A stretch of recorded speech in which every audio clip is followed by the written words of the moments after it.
Gamer, formerly known as Range, iko outside.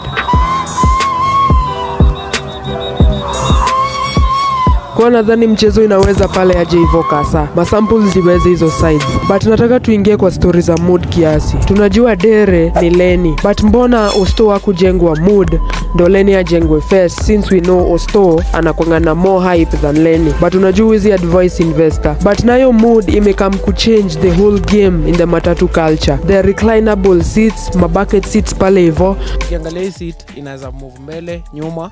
Unaweza lalisha pale kwa cockpit, kuna DJ sets. Hadi hapa inaitwa New Mark. So hapa kutakuwa na DJ atakuwa anafanya maneno yake. This is just crazy. And the most mind-blowing thing with all those amenities provided kwa Nganya, fare ni so. Fare hapa ni so. Sitawadanganya. Hiyo itakuwa inajia hata before ijafika stage.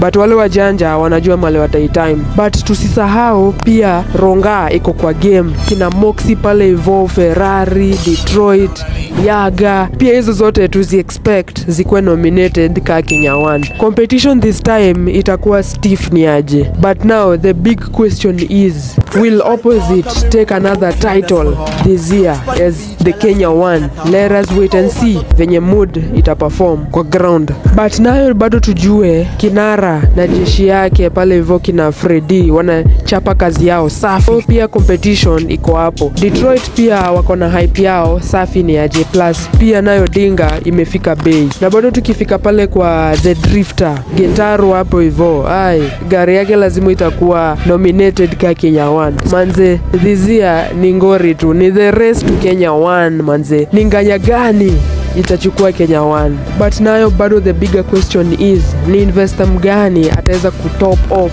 investment ya mood? Huyo naye atakuwa mdeadly ni aje. Let us wait and see. The matatu culture sahi, it's sweeter than ever.